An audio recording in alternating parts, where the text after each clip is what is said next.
Chegou a hora do quadro Fala, Defensor.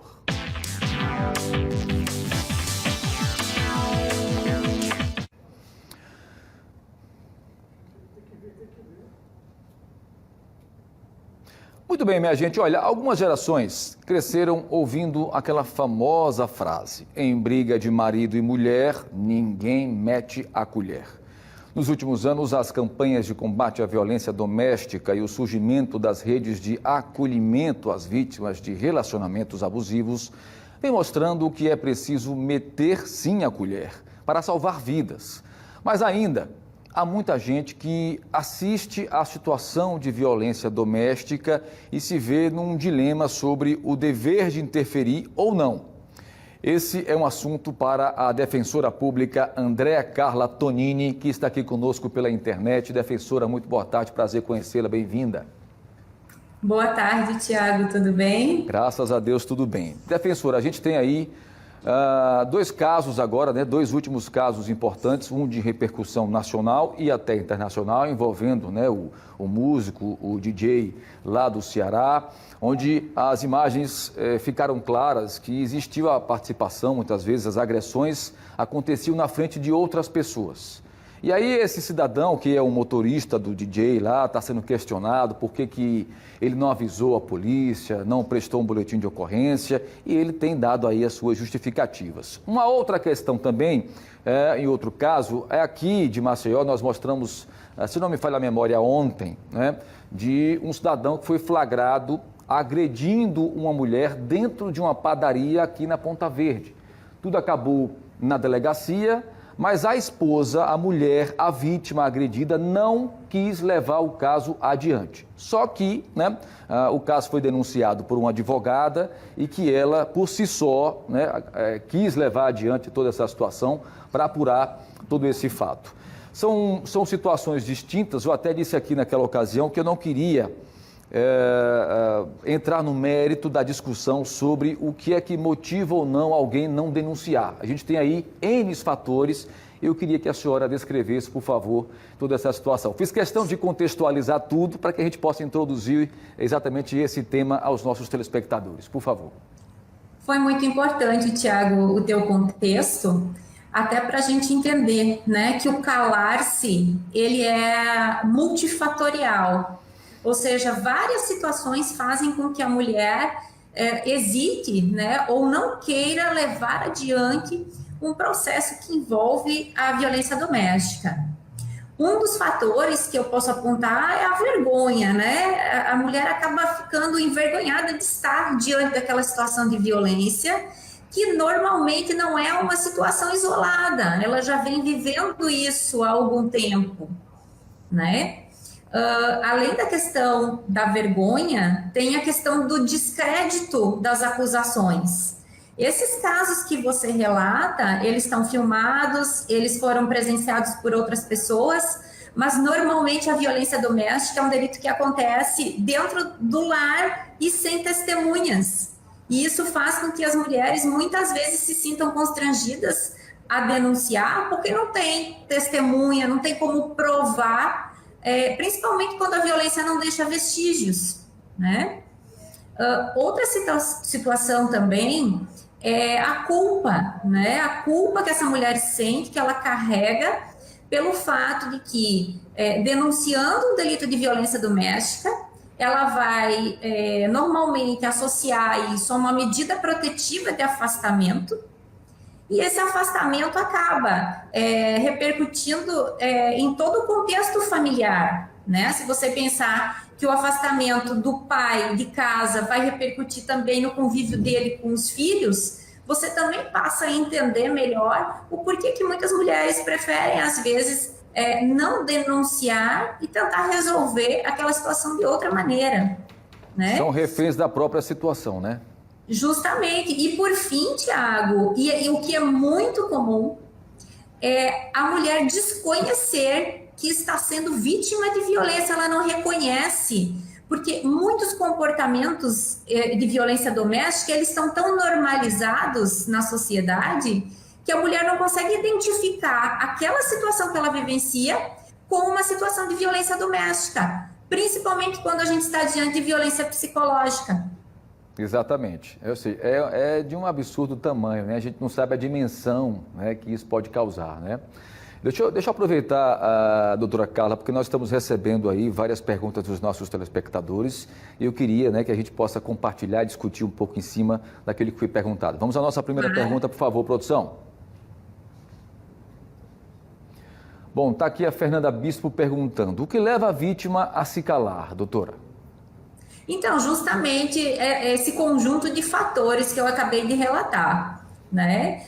Tanto o desconhecimento de que ela está realmente sofrendo uma situação que é tida como violência doméstica, quanto a culpa pelo afastamento do companheiro, que também é pai, né, normalmente dos filhos, e que tal afastamento vai acabar culminando também com o afastamento do pai da situação familiar, a questão da vergonha, né, todos esses fatos que eu acabei de referir é que fazem com que a mulher muitas vezes se cale.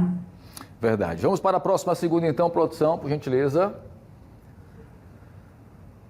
Monique Silva pergunta: diante da situação de violência doméstica, o que uma pessoa que assiste de fora pode fazer? É possível denunciar de forma anônima? Sim, ela pode sim denunciar, não precisa sequer se identificar, basta ligar. Se for um caso, por exemplo, de flagrante delito, né?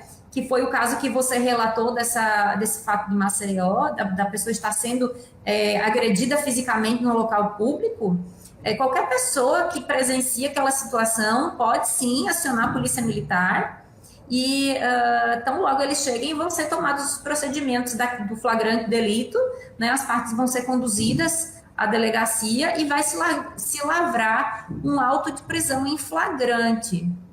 A única observação que nós precisamos levar em consideração é que alguns delitos, como, por exemplo, o crime de ameaça e até mesmo esse novo delito que está previsto no Código Penal, que é o delito de perseguição ou stalking, eles demandam representação da vítima, ou seja, ela precisa dizer para a autoridade policial que está de acordo com o processamento criminal daquele fato, né? Porque a mulher, ela pode pedir medidas protetivas e nesses delitos que dependem de representação, ela não precisa denunciar criminalmente, ela pode obter as medidas na esfera civil, né? Ter o afastamento desse agressor, sem que isso implique em responsabilização criminal.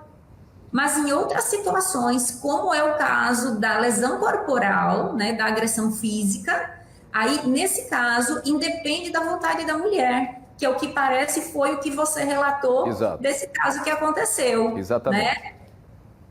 É isso, é uma situação realmente que precisa ter uma avaliação muito criteriosa, né, para chegar aí a essa questão da denúncia criminal, né?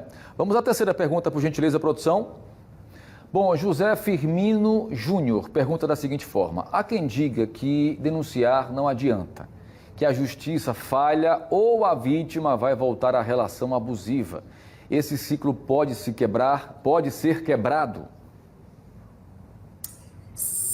Pela experiência que a gente tem, né, na Defensoria Pública, e eu já tive a oportunidade, inclusive, de trabalhar no Juizado da Violência Doméstica de Maceió, a gente percebe que o ciclo da violência ele só vai se quebrar no momento em que a gente educar, né? Educar as crianças para que não normalizem atos de violência, né? Não é normal você xingar, não é normal você humilhar, não é normal você menosprezar a mulher pelo fato dela ser mulher. Nós somos todos iguais, todos temos qualidades, todos temos virtudes, né? E cada um dentro do seu gênero tem o direito de se expressar enquanto cidadão, né? Sem que ninguém queira se adonar, sem que ninguém queira tomar aquele ser, né? Independente como propriedade. Essa possessividade, então, a educação é o que vai fazer com que a gente quebre esse ciclo de violência. Com certeza. Vamos à nossa última pergunta, por favor, produção. Jéssica Freire pergunta como a Defensoria Pública pode auxiliar as vítimas de violência doméstica e como encontrar um defensor público para esse tipo de situação. Então, a Defensoria Pública é uma das portas de entrada da defesa da mulher, né? A gente instrumentaliza essas medidas protetivas, né? Eventualmente, se já houver uma demanda criminal em que não houverem sido deferidas as medidas protetivas, a Defensoria pode ingressar em nome da vítima solicitando essas medidas, seja no curso de um processo criminal, ou seja de forma autônoma, ou seja, uma mulher que se sente em situação de violência e que quer dar um basta, ela pode procurar o defensor público da sua comarca, se ela não estiver em Maceió, né? Todos os municípios de Delmiro Gouveia têm um defensor público responsável, então basta se informar normalmente no fórum ou no site, né, da Defensoria Pública, quem é o defensor e qual é o contato do defensor público que pode auxiliar. E na capital, procurar o juizado da violência doméstica, que fica ali na Praça Sinimbu, para poder ter, né, esse acolhimento e poder entender de que forma que ela pode se livrar, né, que ela pode viver sem ser vítima de violência doméstica. Esse acolhimento é sempre muito importante e por isso que o sistema tem que estar preparado, né, para receber essa mulher que já chega muito fragilizada, sem perspectiva alguma, né? Infelizmente, essa é uma dura realidade. Quero lhe agradecer, doutora Carla, mais uma vez aqui por estarmos debatendo um assunto tão importante essa semana aqui comigo. Muito obrigado, prazer conhecê-la, viu?